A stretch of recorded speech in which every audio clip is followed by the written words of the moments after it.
Hello, and welcome to the channel.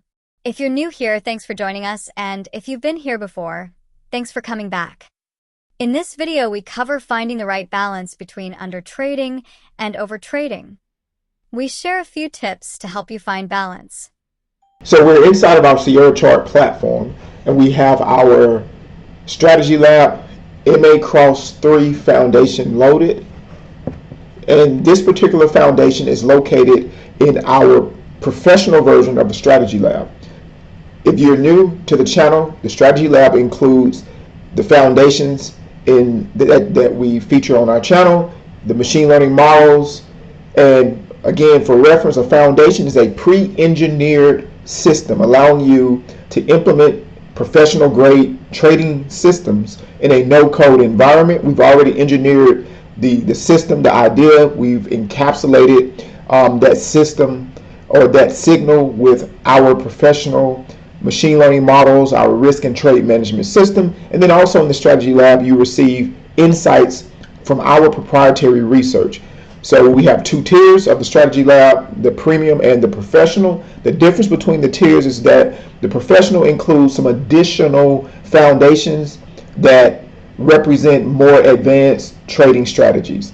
So this particular foundation is from our professional tier. The moving average crossover is a bit more involved, but we're going to illustrate how simple it is for you to use this foundation, and we're gonna run a back test on gold. So we're looking at gold over the 30-minute interval, and we can begin by coming up with some parameters for our moving averages. So we see we have a fast, medium, and slow moving average. And let's go into our moving averages and let's change some of this. So right now the slow period moving average is set at a 30. Let's change this to maybe a 90. Again, we're just making up values on the fly here. So we have a 90 period moving average on the slow side, and then our medium term moving average, we're going to drop that down to maybe a 60, or move it up actually to a 60 from a 15. And then our fast period moving average, we're going to set that at maybe a 5. Okay, so we have our moving averages set. We can see we have our liquidity and volatility models. There's nothing that we need to alter. Here we go into our foundation, our MA Cross 3, click settings, and again, at any point in time, if you're uncertain as to what, because I know this could be quite a bit of things to try to wrap your head around. If you're uncertain about what any of this means, you can simply click description here. That will open up your browser, and then inside of your browser you'll see a window like this pop up, and it will tell you exactly what the strategy is, the different options you have, and it also lists a lot of the different parameters and exactly what those parameters mean. So it gives you a lot of detail with respect to what each of these parameters actually represent. So the gist of the MA Cross 3 system is that you are taking trades when the fast period moving average crosses both the medium and the slow period moving average. So the idea of this, the purpose of a moving average is to smooth volatility. Okay, so we're trying to capture trends, but we need some mechanism to determine when is a trend most likely. So with this type of system, you're trying to smooth out some of the potential volatility before you actually enter the market. So our close status here just represents whether or not we enter immediately as soon as we get a crossover, or do we want confirmation? Would we like for the bar to actually close before we actually enter? So we're gonna say we want confirmation. Dynamic exiting. This is the feature in which we can select different values to determine how we dynamically exit. And dynamic exiting is when, if we're in a position and the market pulls back to one of these levels, the fast, medium, or the slow period moving average, or if we've been in a position for a significant amount of time, here, i.e. the holding period, we close that position out. So for this, we're gonna set it to maybe the medium. So we're going to use dynamic exiting. So if the market pulls back and breaks that medium period moving average, we're going to say, hey, the trend could be reversing, and we're going to exit at that point. We will use our dynamic risk management system. So this is a machine learning system that we've developed. Essentially what it does is that we know from trading that the market goes in and out of different regimes. So sometimes, we're in a high volatility environment. Sometimes we're in a low volatility environment. Sometimes the market's moving sideways. Sometimes we're trending. So what this system seeks to do is to identify the appropriate position size for the given amount of risk or volatility in the market. So we're going to leave that on, and then we have our base position size as a 1 lot, and we're going to be able to trade anywhere from a 1 lot, we'll say, up to a 5 lot here. So then our dynamic risk management system will select the most appropriate position size given how much we're willing to risk on a per trade basis. So on a per trade basis, we're willing to take $500 risk per trade. And then we're going to go back. Institutional flow. We're going to turn institutional flow off for this example, but the essence of institutional flow is another proprietary machine learning system that we've developed to enhance decision making. Institutional flow leverages our liquidity models to identify when institutions are likely present in the market. So when you use institutional flow, you are creating a system that will only trade when it's likely for institutions to be executing at the time that your system generates a signal. But for this example, we're going to turn institutional flow off, but you have different levels of sensitivity, high, medium, and low, to give you more filtering options for the magnitude of the institutional flow. The next thing we have volatility filtering. Volatility filtering is another machine learning system that we've developed in-house.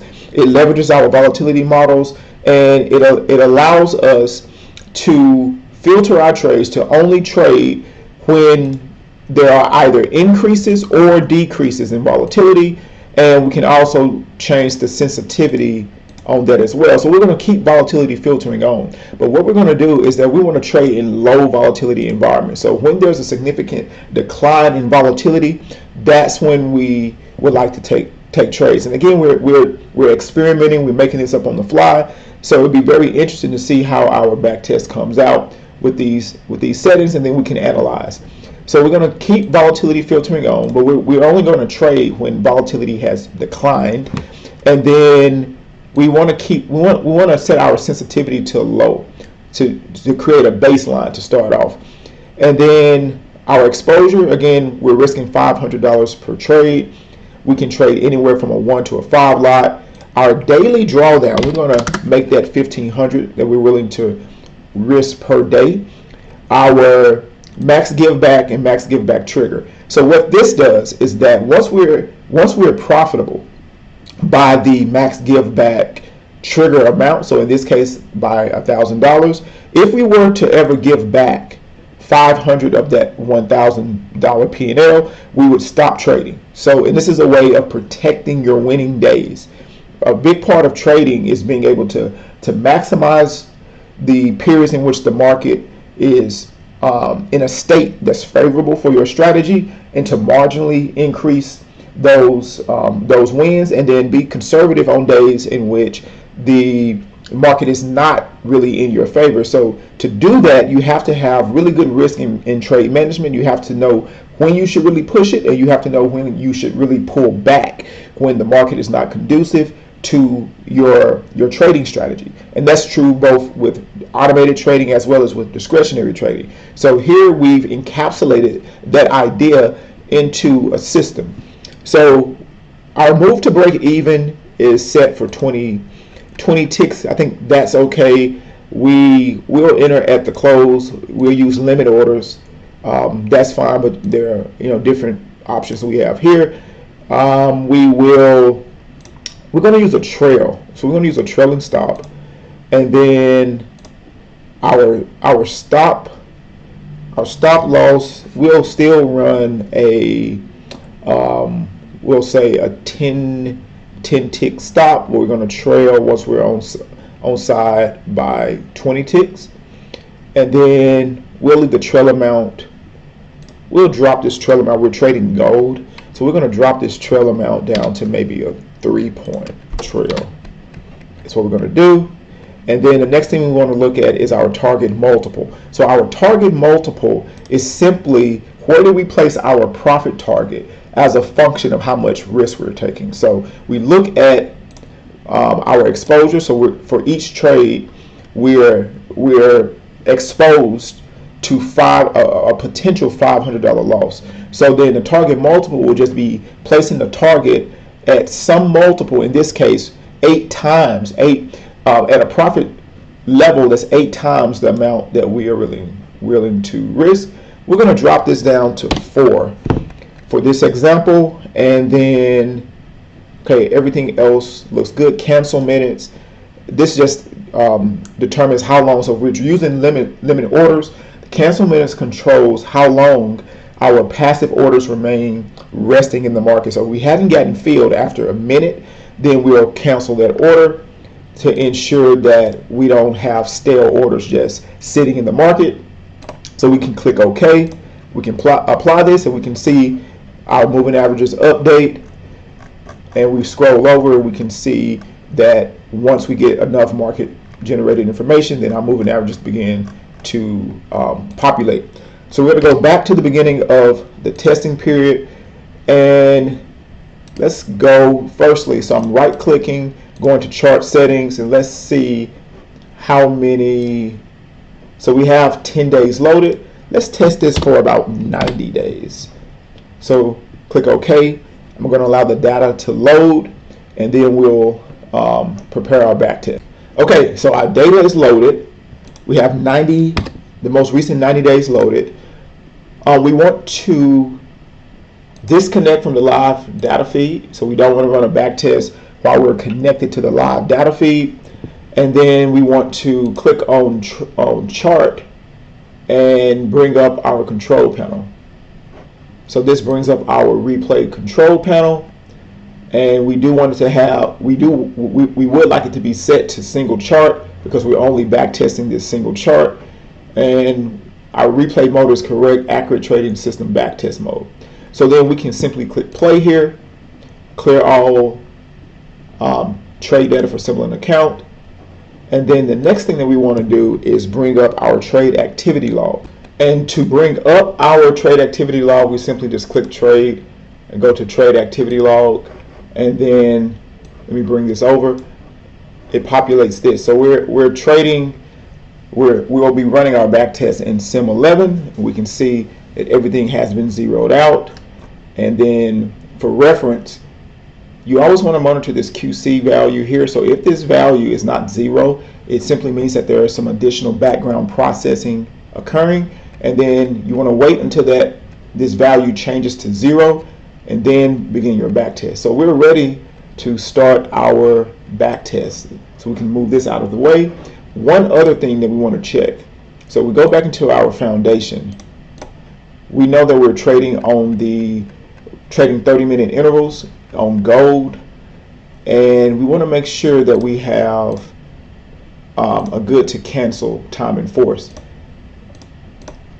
because we can possibly be in a position overnight or hold a position for outside of the day time frame.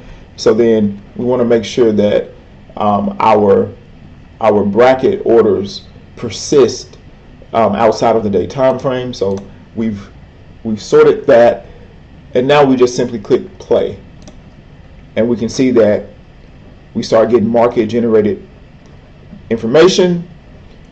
We see our machine learning models are reading in the data and making forecasts. So what's happening at the beginning of each bar, our models are making a forecast for the volatility and the liquidity of that particular bar, and it's powering, these machine learning models are powering our risk and trade management systems. So if you look, you can typically see, once this refreshes, that the rate in which the forecasts are updating is significantly slower than the rate in which this actual is updating. That's simply because the forecasts are being made at the beginning of each bar, and the actual naturally is updating. So it is constantly updating as the market continues to develop. So we're going to let this back test run over this 90-day period. Again, we have no, I guess you can say, expectations for the outcome. We selected random values, so it will be very interesting to see exactly how this back test comes out, and we'll come back and review once the test completes. Okay, our back test just completed, and we can pull over our trade activity log, and we see we didn't take any trades. So why didn't we take any trades? Well, it's very simple. We over-constrained our system. And this is actually beneficial information, because what it informs us of is that we have our constraints too tight. So if we simply begin to gradually loosen some of our constraints, some of our filters, then we can slowly or gradually increase the number of trades we actually take. So we're actually going to do that. So one way that you can begin, in a way, optimizing the frequency in which your system trades is you can start at some extreme. You can start at the far left to where you have no constraints and you let the system trade completely uninhibited, which you're likely to overtrade in that sense. Or you can start by creating your system in a highly constrained environment in which you may take a few trades or no trades, and then slowly work your way back toward the middle to find a good equilibrium for the trade frequency that you would like to take. So what we're going to do is that we're going to go back into our foundation. So I'm clicking on studies, and then we're going to loosen the constraints so that we get an idea of how the system performs when it's not as constrained. Will it overtrade? Are the settings of our moving averages optimal enough to where we can have an extremely loose system and then have some belief that we'll take more or have an asymmetric return distribution to we'll still have a slightly positively skewed return distribution? At this point in our development, we really don't know. But what we do know from this test is that we are highly constraining our system so that it's not taking any trades, because too many things have to be correct in order to enter a position. So what we're going to do is that we are going to remove the volatility filtering, because maybe it's a situation to where at the time of the crossover, because again, the fact that we're using 3 moving averages in itself is an inherent way of constraining the system. So we don't know that at the time in which the fast period moving average actually crosses the medium and the slow period moving average, if volatility is actually increasing, if it decreases prior to that, if it decreases right after the signal, because what we're asking the system to do is that at the time in which we get this crossover using 3 moving averages, we also want a significant decline in volatility. So that's a significant constraint. And it also, another thing to bear in mind is that we're trading gold.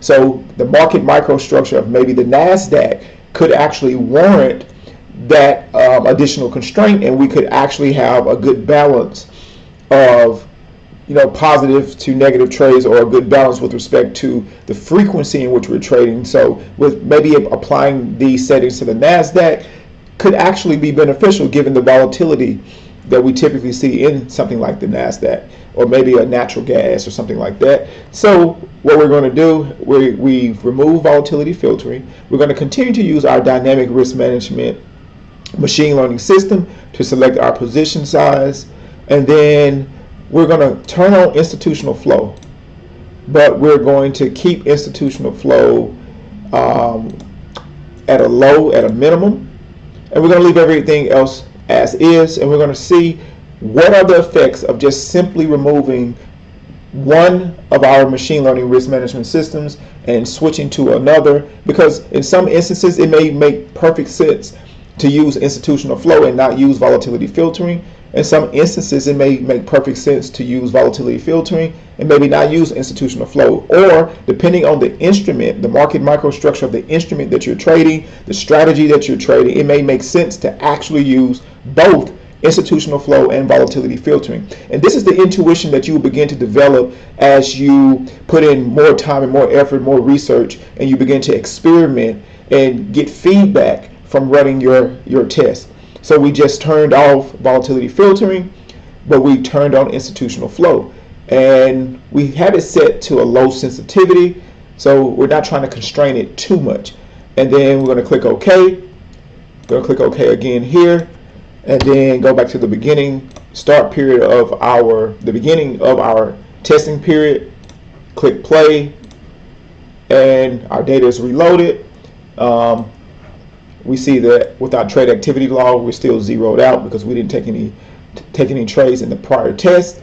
We're going to move this right out of the way, and when we click play, again we start reading in market generated information again. We see our machine learning models are making their forecasts, and we're going to allow this test to run over the same 90-day period, and we're going to come back and compare what the impact of just making these slight changes are going to be on the frequency in which we trade, and possibly see what our P&L will be.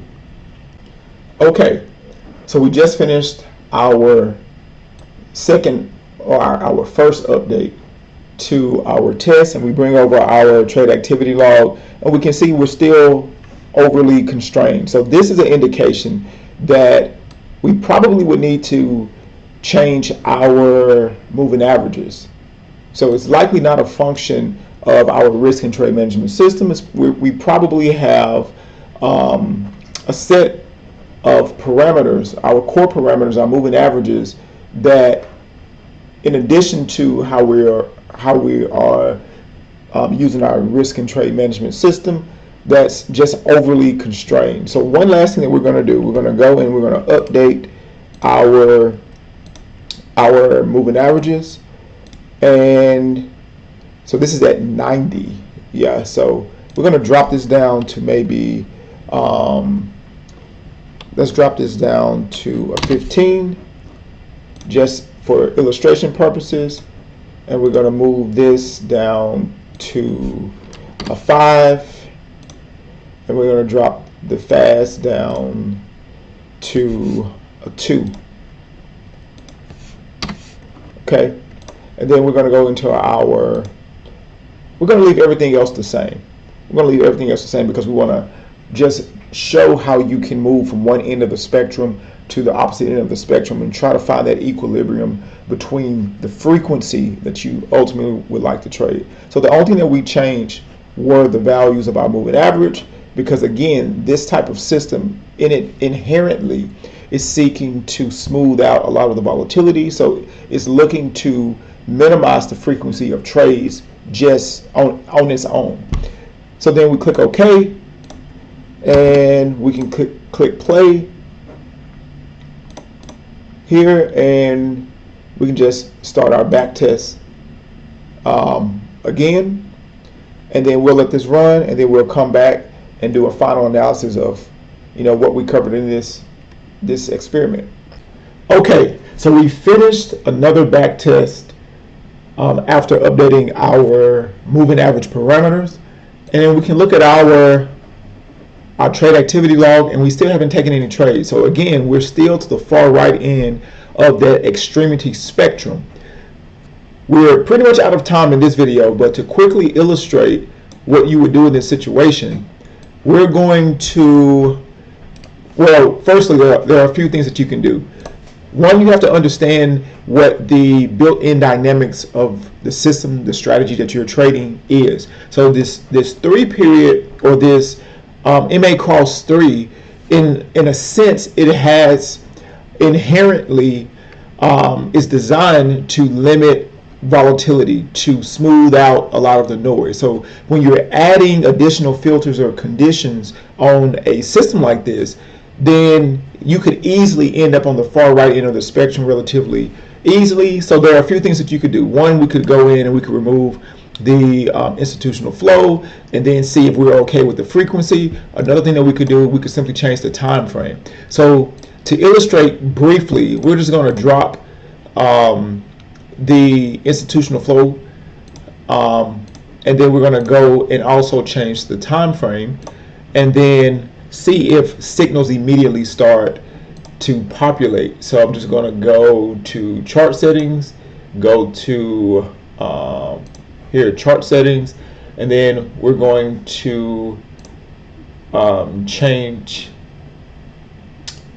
Let's change our bar period from 30 minutes. We're going to drop it down to something like a 1 minute. Okay, so we're going to let this data load, and then we're going to quickly just populate another back test and see how quickly we possibly may start getting some type of signals. The caveat is that when you start changing, and we can see instantly a signal here, a signal here. When you start changing the time frame and you start altering the actual moving averages, you can quickly go from a state of no trades to completely over trading. So what you're attempting to do by using filtering and conditioning, by taking into consideration the time frame and also the actual settings for the moving averages, you're trying to find that balance, that equilibrium between not over trading and not being in a state to where you have no signal. So that's essentially what you're trying to find. So we just turn off our disconnect from the live data feed, and then we can just simply click play here, and instantly we start generating trades. So we're getting a lot of signals here. So if we just pause, let's pause for a moment. Let's bring back over our trade activity log. So in one day, essentially, you have 8 trades. When prior on the higher time frame with the exact same settings, with the exception of taking off institutional flow, we see we went from a state of not having any trades to immediately beginning to have trades. And then in this situation, we would just continue to test and see if we are okay with this frequency of trades, and then sort of gradually add some additional filters and some additional conditioning on. But the primary takeaway is that there's a spectrum between when you're designing your system, there's a spectrum between being too constrained, having too many filters, which will prevent you from having any trades, to being too loose, having not enough conditions, not enough filters. Because ultimately what you're trying to do is you're trying to find this distribution that is skewed enough positively in your favor that if you sample that distribution consistently, you're likely to be consistently profitable. So the idea really isn't to attempt to capture every move, every time that there's a potential downtrend or uptrend. You're not really trying to capture every single one. You're trying to identify the correct balance of settings. If you're familiar with statistics, you're trying to find that joint distribution between the settings of, in this case, your moving averages, the settings or the time frame that you're trading on, to what extent you use institutional flow or volatility filtering. You're trying to find this proper balance so that when you sample that distribution, then you are consistently profitable. And a key thing to keep in mind is that you're not trying to capture every move. You're trying to move from one end of the spectrum, from over trading or from under trading, into that equilibrium.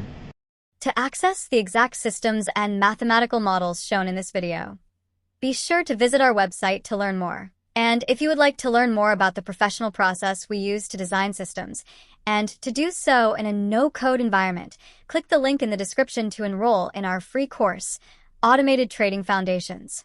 Be sure to follow us here and on our other social channels to receive additional insights to fast-track your automated system development.